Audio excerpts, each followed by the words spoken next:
Hello everyone. In this video, we are going to cover about Python functions. A very scary image of Python is being shown, but there is no need of worry. It's very easy. So each and every programming language contains functions. Similar to that, Python also has various functions. So in this video, we are going to cover how to define a function, how to call a function, what are function arguments, and what is mean by function recursion. So let us start. First, we need to understand what is mean by a function. A function is nothing but a group of related statements that perform a specific task. So it is nothing but the group of statements that will perform a specific task. We can take an example of addition. Suppose we want to add hundreds and hundreds of numbers. So what we can do, we can create a function that will perform the addition of all these numbers. Similarly, functions also help break our program into smaller and modular chunks. So yes, by using functions, we are able to create small amount of uh, modules or chunks which will perform the specific task again and again for you. So how to define a function? So each and every programming language contains functions, and there are various ways according to the programming language how we define a function. In Python, the function definition is given by def. So def indicates the start of the function, followed by, you are able to see there is a function name. A function name is uniquely identifying a function. And in parentheses, you are having parameters. So parameters are nothing but the arguments which are passed as a value in a function, followed by a semicolon. Colon indicates the mark end of the function header. So by using this colon, we are indicating that this is the end of the function header. So this is the way how we define functions in Python. Let us take an example of a function. So here we have created a function called as greet. By using the def is the keyword, followed by the function name is greet, and in bracket we are passing the parameters as name, and under that we are having a simple statement of print. And print, under print, what we are writing hello, followed by the name which will be coming from the user, followed by good afternoon. So let us see how to call a function.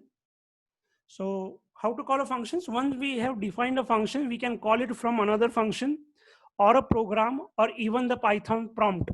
So we all know that Python is using a prompt. From prompt, we are able to execute the statements. So from there also, we are able to execute or call a function.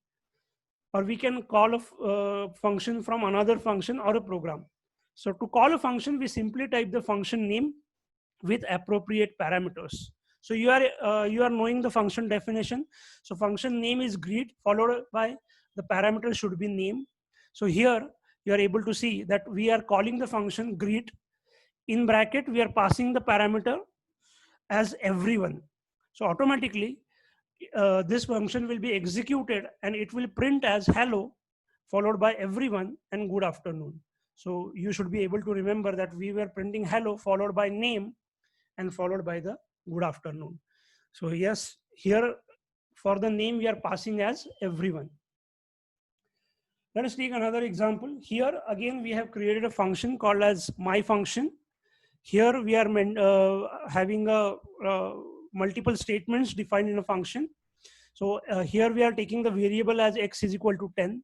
Then we are defining a variable y which is global. Global means which can be accessed outside the function also. Y is equal to 20. And what we are doing is we are having two print statements where we are just trying to print the value of a y inside a function and the value of y inside a function. So we are trying to print the values of x and y over here. So x will be 20, whereas y is equal to 10. And we are, after that, we are defining or making or changes in the variables, and then we are again trying to print. So you can try this example on your Python prompt and see what the result you are getting. But this is how generally function is defined and called. So what are the different types of functions? So there are basically two types of functions. One are called as built-in functions and user-defined functions. Built-in functions are nothing but the functions which are provided by the language. Here we are considering Python. So Python provides a lot of built-in functions such as print, just we have seen in the previous example, input, eval, and there are hundreds and hundreds of functions which are provided. Similarly, we are able to create user-defined functions, the second type of function. That also example we have already seen. So by using def, we are creating the function. Again, an example is shown over here, where we are trying to add two numbers. So what do you mean by built-in functions? Functions which are built in within the Python are called as the built-in functions. There are 68 built-in functions in version 3.4. So today, more and more functions have been added into the Python. Of course, changes with respect to updated version. So there will be more and more functions which are coming into the Python as the versions are changing.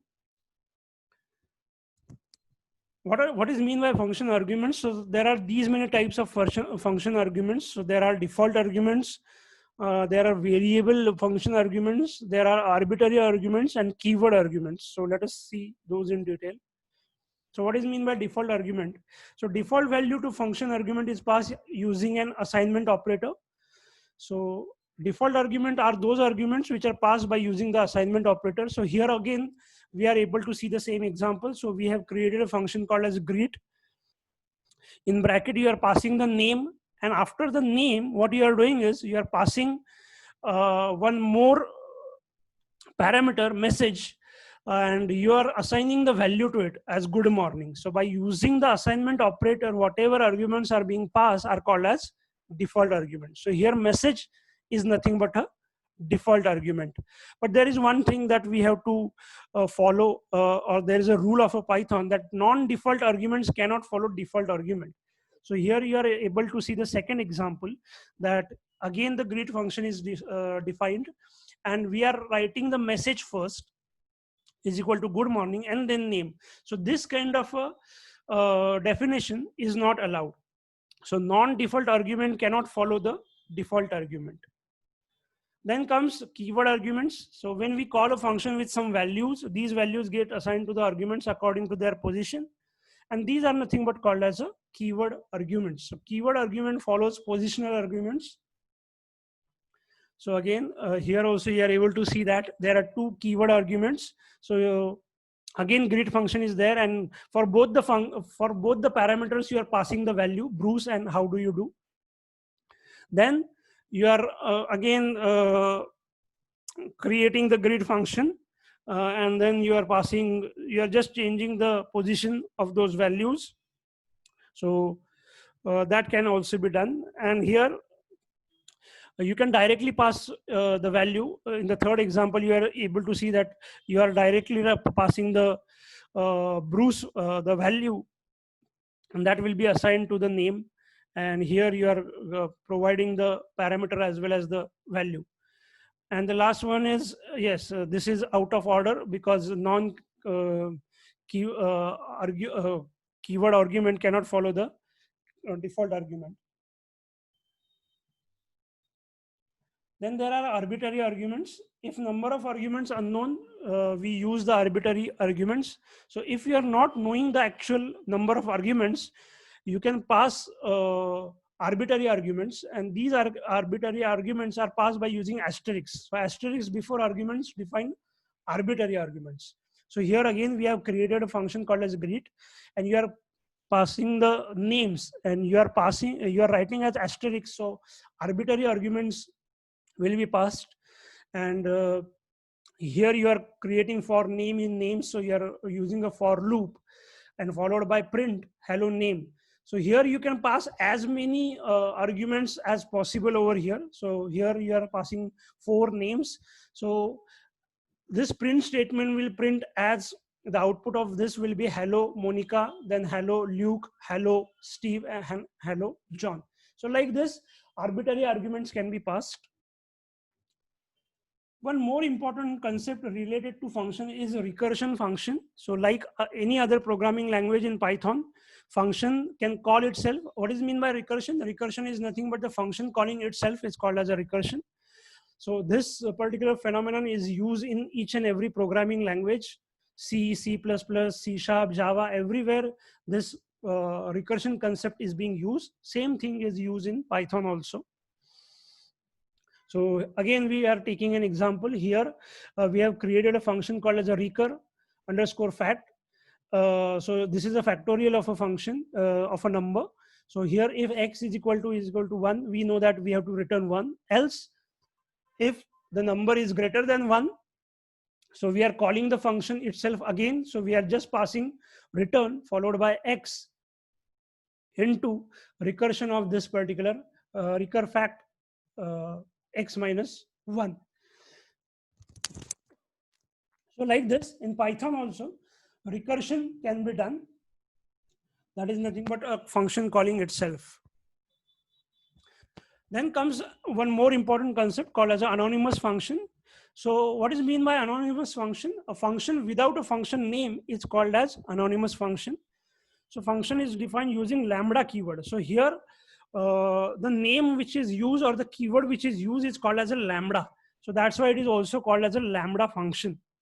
So it is used for a short period in Python, can have any number of arguments, but only a single expression. So you can pass as many arguments as possible, but only a single expression will be there under a lambda or anonymous function. So it is specially used with built-in functions like filter, map, etc. So here you are able to see the example of that. So double, we are creating a variable where we are storing the value, and then you are writing as lambda. Lambda is nothing but the keyword followed by the expression. So here we are trying to print the double of 5. So that what we are doing. So that particular expression is being written. And then by using, there is a second example, we are creating a list over here, and that list can be filtered by using a single expression. So like this, this particular function is called as a lambda function or a anonymous function. So these were the resources. So thank you for watching the video. Hopefully you have liked the video.